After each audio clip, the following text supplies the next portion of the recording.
Hi, Year 6. So, we're over halfway through the book now. This is really exciting. And we're going to probably go on to one of the most iconic scenes in Alice's adventures in Wonderland. I can think of a few people who would be really good at playing the characters that we're about to meet in this scene. So let me know if you would have fancied playing one of these characters in the Google Classroom stream for this chapter. So, what I would suggest you do is you grab yourself a cup of tea because we are going to a very mad tea party. There was a table set out under a tree in front of the house, and the March Hare and the Hatter were having tea at it. A dormouse was sitting between them, fast asleep, and the other two were using it as a cushion, resting their elbows on it and talking over its head. Very uncomfortable for the dormouse, thought Alice, only as it's asleep, I suppose it doesn't mind. The table was a large one, but the three were all crowded together at one corner of it. No room! No room! They cried out when they saw Alice coming. There's plenty of room, said Alice indignantly, and she sat down in a large armchair at one end of the table. Have some wine, the March Hare said in an encouraging tone. Alice looked all around the table, but there was nothing on it but tea. I don't see any wine, she remarked. There isn't any, said the March Hare. Then it wasn't very civil of you to offer it, said Alice angrily. It wasn't very civil of you to sit down without being invited, said the March Hare. I didn't know it was your table, said Alice. It's laid out for a great many more than three. Your hair wants cutting, said the Hatter, and he had been looking at Alice for some time with great curiosity, and this was his first speech. You should learn not to make personal remarks, Alice said with some severity. It's very rude. The Hatter opened his eyes very wide on hearing this, but all he said was, Why is a raven like a writing desk? Come, we shall have some fun now, thought Alice. I'm glad they've begun asking riddles. I believe I can guess that, she added aloud. Do you mean that you think you can find out the answer to it? Said the March Hare. Exactly so, said Alice. Then you said, say what you mean, said the March Hare when it went on. I do, Alice hastily replied. At least, I mean, what I say, that's the same thing, you know. You're not the same thing a bit, said the Hatter.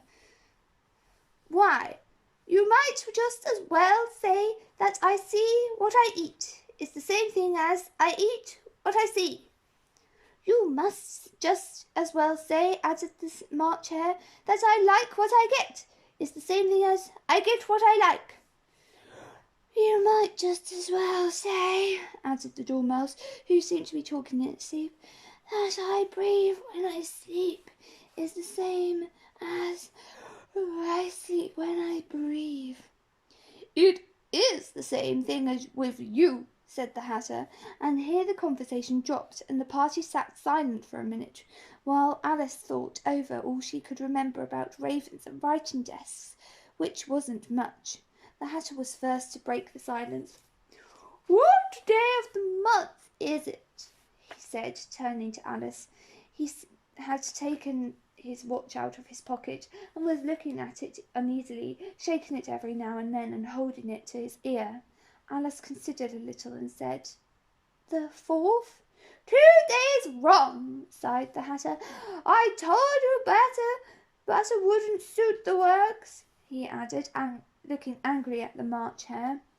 It was the best butter, said the March Hare, meekly replied. Yes, but some crumbs must have got in the well, the Mad Hatter grumbled. You shouldn't put it in with the bread knife. The March Hare took the watch and looked at it gloomily. Then he dipped into his cup of tea and looked at it again, but He could think of nothing better to say than his first remark. "It was the best butter, you know."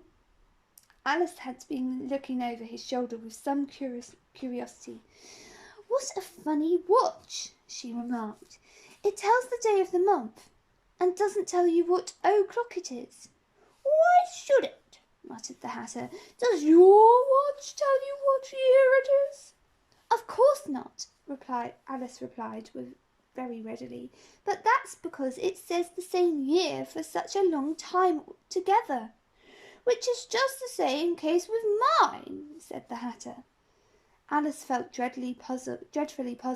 The Hatter's remark seemed to have no sort of meaning in it, and yet it was certainly English. "I don't quite understand you," she said, as politely as she could. "The Dormouse is asleep again," said the Hatter, and he poured a little hot tea onto its nose. The Dormouse shook its head impatiently and said without opening its eyes, of course, just what I was going to remark myself." "Have you guessed the riddle yet?" the Hatter said, turning to Alice again. "No, I give it up," Alice replied. "What's the answer?" "I haven't the slightest idea," said the Hatter. "Nor I," said the March Hare. Alice sighed wearily. "I think you might do something better with time," she said, "than wasting it in asking riddles that have no answers. If you knew time as well as I do," said the Hatter, "you wouldn't talk about wasting it. It's him." "I don't know what you mean," said Alice. "Of course you don't," the Hatter said, tossing his head contemptuously. "I dare you, you never even spoke to time." "Perhaps not," Alice cautiously replied, "but I know I have to beat time when I learn music." "Ah, that accounts for it," said the Hatter. "He won't stand beating now. If you only kept on good terms with him, he'd do almost anything you liked with the clock. For instance, suppose it were 9 o'clock in the morning, just time to begin lessons. You'd only have to whisper a hint to time, and round goes the clock in a twinkling. 1:30, time for dinner." I only wish it was," the March Hare said to itself in a whisper. "That would be grand, certainly," said Alice thoughtfully. "But then I shouldn't be hungry for it, you know." "Not at first, perhaps," said the Hatter, "but you could keep it 1:30 as long as you liked." "Is that the way you manage?" Alice asked. The Hatter shook his head mournfully. "Not I," he replied. "We quarrelled last March, just before he went mad, you know," pointing with his teaspoon at the March Hare. "It was the great concert given by the Queen of Hearts, and I had to sing. 'Twinkle, twinkle, little bat, how I wonder what you're at.' You know the song, perhaps." "I've heard something like it," said Alice. "It goes on, you know," said the Hatter, continued, "in this way. Up above the world you fly, like a tea tray in the sky. Twinkle, twinkle." Here the Dormouse shook itself and began singing in its sleep. "Twinkle, twinkle, twinkle," and went on so long that they had to pinch it to make it stop. "Well, I'd hardly finished that verse," said the Hatter, "when the Queen bawled out, 'He's murdering the time! Off with his head!'" "How dreadfully savage!" exclaimed Alice. "And ever since that," the Hatter went on in a mournful tone, "he won't do a thing I ask. It's always 6 o'clock now." A bright idea came into Alice's head. "Is that the reason so many tea things are put out here?" she asked. "Yes, that is that," said the Hatter with a sigh. It's always tea time and we've no time to wash the things between whiles. Then you keep moving around, I suppose, said Alice. Exactly so, said the Hatter, as the things get used up. But what happens when you come to the beginning again? Alice ventured to ask. Suppose we change the subject, the March Hare interrupted, yawning. I'm getting tired of this. I vote the young lady tells us a story. I'm afraid I don't know one, said Alice, rather alarmed at the proposal. Then the Dormouse shall, they both cried. Wake up, Dormouse! And they pinched it on both sides at once. The Dormouse slowly opened his eyes. I wasn't asleep, he said in a hoarse, feeble voice. I heard every word the fellows were saying. Tell us a story, said the March Hare. Yes, please do, pleaded Alice. And be quick about it, added the Hatter, or you'll be asleep again before it's done. Once upon a time there were 3 little sisters, the Dormouse began in a great hurry, and their names were Elsie, Lacey and Tilly, and they lived at the bottom of a well. What did they live on? Said Alice, who always took a great interest in questions of eating and drinking. They lived on treacle, and the Dormouse, after thinking a minute or two.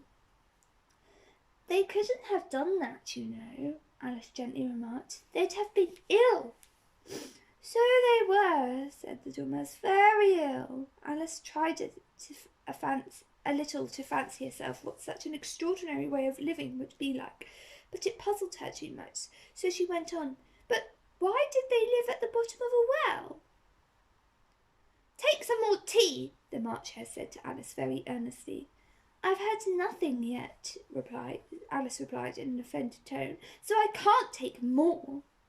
You mean you can't take less, said the Hatter. It's very easy to take more than nothing. Nobody asked your opinion, said Alice. Who's making personal remarks now? The Hatter asked triumphantly. Alice did not quite know what to say to this, so she helped herself to some tea and bread and butter, and then turned to the Dormouse and repeated her question. Well, why did they live at the bottom of a well? The Dormouse again took a minute or two to think about it, and then said, It was a treacle well. That's no such thing. Alice was beginning very angry, but the Hatter and the March Hare went, Shh, shh, and the Dormouse sulkily remarked, If you can't be civil, you'd better finish the story yourself. No, please go on, Alice said very humbly. I won't interrupt you again. I dare say there may be one. One indeed, said the Dormouse indignantly. However, he consented to go on. And so these 3 little sisters, they were learning to draw, you know. What did they draw? Said Alice, quite forgetting her promise. Treacle, said the Dormouse, without considering it at all this time. I want to clean a cup, interrupted the Hatter. Let's all move on one place on. He moved on as he spoke, and the Dormouse followed him. The March Hare moved into the Dormouse's face, and Alice rather unwillingly took the place of the March Hare. The Hatter was the only one who got any advantage from the change, and Alice was a good deal worse off than before, as the March Hare had just upset the milk jug into his plate. Alice did not wish to offend the Dormouse again, so she began very cautiously. But I don't understand. Where did they draw the treacle from?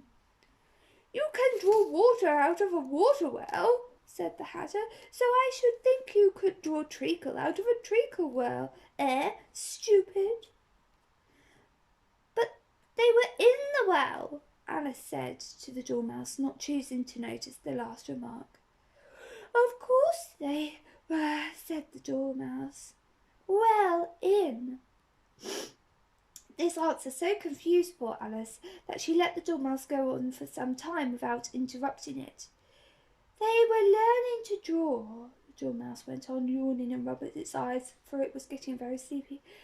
And they drew all manner of things, everything that begins with an M. Why an M? said the Alice. Why not? Said the March Hare. Alice was silent. The Dormouse had closed its eyes by this time and was going off into a doze, but on being pinched by the Hatter, it woke up again with a little shriek and went on.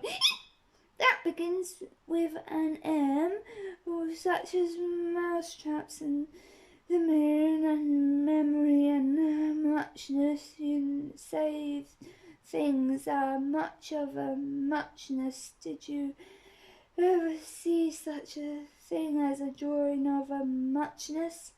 Really? Now you ask me, said Alice, very much confused. I don't think. Then you shouldn't talk, said the Hatter. This piece of rudeness was more than Alice could bear. She got up in great disgust and walked off. The Dormouse fell asleep instantly, and neither of the others took the least notice of her going, though she looked back once or twice, half hoping that they would call after her. The last time she saw them, they were trying to put the Dormouse into the teapot. At any rate, I'll never go there again, said Alice, as she picked her way through the wood. It's the stupidest tea party I ever was in all my life. Just as she said this, she noticed that one of the trees had a door leading right into it. That's very curious, she thought, but everything's curious today. I think I may as well go in at once, and she went. Once more she found herself in a long hall and close to a little glass table. Now, I'll manage better this time, she said to herself, and began by taking a little golden key and unlocking the door that led into the garden. Then she was set to work nibbling at the mushroom. She had kept a piece of it in her pocket, till she was about a foot high. Then she walked down a little passage, and then she found herself at least in a beautiful garden among the bright flower beds and the cool fountains.